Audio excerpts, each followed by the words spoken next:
주님의 이름으로 평강을 기원합니다. 오늘도 매일 성경과 함께 하나님의 은혜와 축복이 가득하시길 기원합니다. 우리가 읽고 듣는 성경 본문은 개정 공동 성서정과 다해에 의한 매일 성경 본문입니다. 매일 성경 본문을 통하여 오늘도 하나님의 은혜와 축복이 가득하시길 기원합니다. 오늘은 부활주일 지난 수요일입니다. 오늘의 본문 말씀은 시편 118편, 사무엘하 6장 1절로 15절, 누가복음 24장 1절로 12절, 그리고 요한복음 20장 1절로 8절입니다. 오늘의 제1독서 사무엘하 6장 1절로 15절입니다. 다윗이 다시 이스라엘에서 정병 3만 명을 징집하여서 그들을 모두 이끌고 유다의 바알라로 올라갔다. 거기에서 하나님의 궤를 옮겨올 생각이었다. 그 궤는 그룹들 위에 앉아 계신 만군의 주님의 이름으로 부르는 궤였다. 그들이 언덕 위에 있는 아비나답의 집에서 하나님의 궤를 꺼내서 새 수레에 싣고 나올 때에 아비나답의 두 아들 우사와 아히오가 그 새 수레를 몰았다. 그들이 산에 있는 아비나답의 집에서 하나님의 궤를 싣고 나올 때에 아히오는 궤 앞에서 걸었고, 다윗과 이스라엘의 모든 가문은 온 힘을 다해서 잣나무로 만든 온갖 악기와 수금과 거문고를 타며 소구와 꽹과리와 심벌질을 치면서 주님 앞에서 기뻐하였다. 그들이 나곤의 타작마당에 이르렀을 때 소들이 뛰어서 궤가 떨어지려고 했으므로 우사가 손을 내밀어 하나님의 궤를 꼭 붙들었는데 주 하나님이 우사에게 진노하셔서 거기에서 그를 치시니 그가 거기 하나님의 궤 곁에서 죽었다. 주님께서 그렇게 급격히 우사를 벌하셨으므로 다윗이 화를 냈다. 그래서 그곳 이름을 오늘날까지 베레스 우사라고 한다. 그날 다윗은 이 일 때문에 주님이 무서워서 이래서야 내가 어떻게 주님의 궤를 내가 있는 곳으로 옮길 수 있겠는가 하였다. 그래서 다윗은 주님의 궤를 다윗 성으로 옮기지 않고 가드 사람 오벳 에돔의 집으로 실어가게 하였다.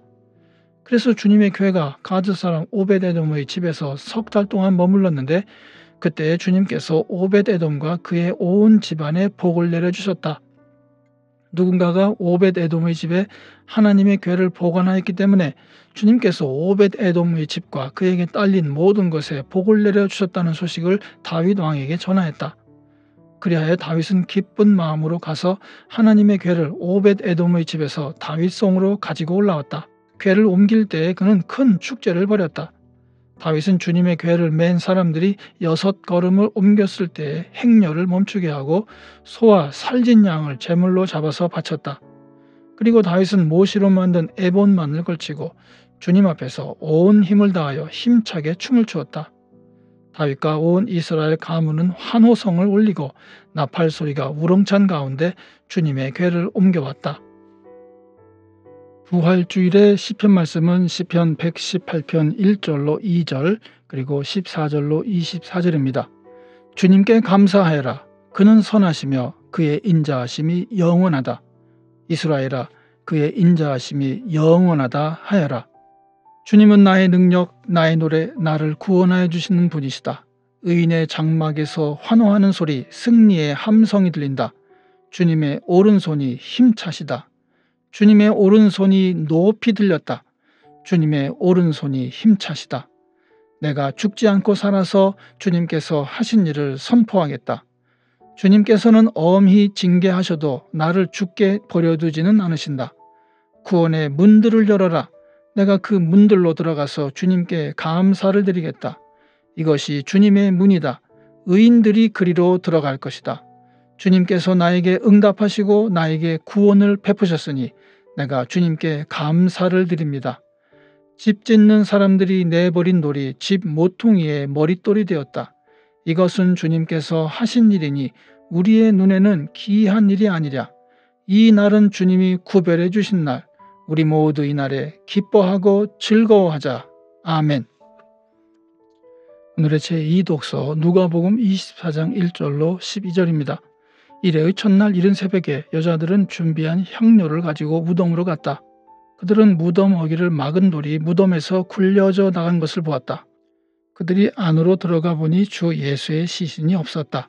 그래서 그들이 이 일을 어떻게 해야 할지를 몰라서 당황하고 있는데 눈부신 옷을 입은 두 남자가 갑자기 그들 앞에 나섰다. 여자들은 두려워서 얼굴을 아래로 숙이고 있는데 그 남자들이 그들에게 말하였다. 어찌하여 너희들은 살아계신 분을 죽은 사람들 가운데서 찾고 있느냐? 그분은 여기에 계시지 않고 살아나셨다. 갈릴리에 계실 때에 너희들에게 하신 말씀을 기억해 보아라.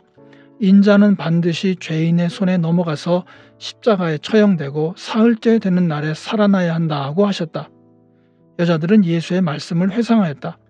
그들은 무덤에서 돌아와서 11제자와 그 밖의 모든 사람에게 이 모든 일을 알렸다. 이 여자들은 막달라 마리아와 요한나와 야고보의 어머니인 마리아이다. 이 여자들과 함께 있던 다른 여자들도 이 일을 사도들에게 말하였다. 그러나 사도들에게는 이 말이 어처구니 없는 말로 들렸으므로 그들은 여자들의 말을 믿지 않았다. 그러나 베드로는 일어나서 무덤으로 달려가 몸을 굽혀서 들여다보았다. 거기에는 시신을 감았던 삼배만 놓여 있었다. 그는 일어난 일을 이상히 여기면서 집으로 돌아갔다. 부활주일의 복음서 말씀은 요한복음 20장 1절로 18절입니다. 주간의 첫날 이른 새벽에 막달라 사람 마리아가 무덤에 가서 보니 무덤 어귀를 막은 돌이 이미 옮겨져 있었다. 그래서 그 여자는 시몬 베드로와 예수께서 사랑하시던 그 다른 제자에게 달려가서 말하였다. 누가 주님을 무덤에서 가져갔습니다.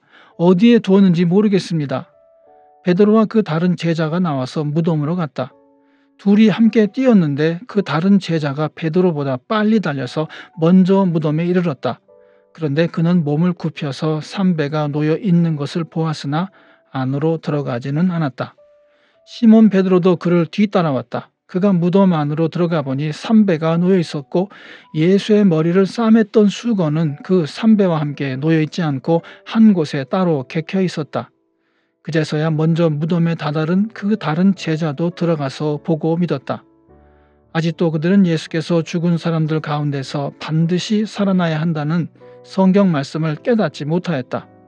그래서 제자들은 자기들이 있던 곳으로 다시 돌아갔다. 그런데 마리아는 무덤 밖에 서서 울고 있었다. 울다가 몸을 굽혀서 무덤 속을 들여다보니 흰 옷을 입은 천사 둘이 앉아 있었다. 한 천사는 예수의 시신이 놓여있던 자리 머리맡에 있었고 다른 한 천사는 발치에 있었다. 천사들이 마리아에게 말하였다. 여자여, 왜 우느냐? 마리아가 대답하였다. 누가 우리 주님을 가져갔습니다. 어디에 두었는지 모르겠습니다. 이렇게 말하고 뒤로 돌아섰을 때에 그 마리아는 예수께서 서 계신 것을 보았지만 그가 예수이신 줄은 알지 못하였다. 예수께서 마리아에게 말씀하셨다. 여자여, 왜 울고 있느냐? 누구를 찾느냐? 마리아는 그가 동산지기인 줄 알고 여보세요. 당신이 그를 옮겨 놓았거든 어디에다 두었는지를 내게 말해주세요. 내가 그를 모셔가겠습니다. 하고 말하였다. 예수께서 마리아야 하고 부르셨다. 마리아가 돌아서서 히브리 말로 라부니 하고 불렀다. 그것은 선생님이라는 뜻이다. 예수께서 마리아에게 말씀하셨다. 내게 손을 대지 말아라.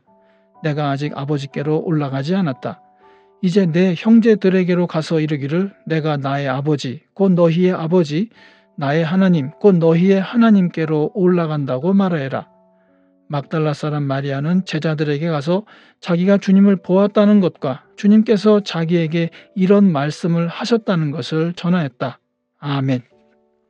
이것이 오늘 우리에게 주시는 하나님의 말씀입니다. 하나님께 감사드립니다. 오늘도 주님의 사랑과 은혜 그리고 축복이 충만하시길 기원합니다.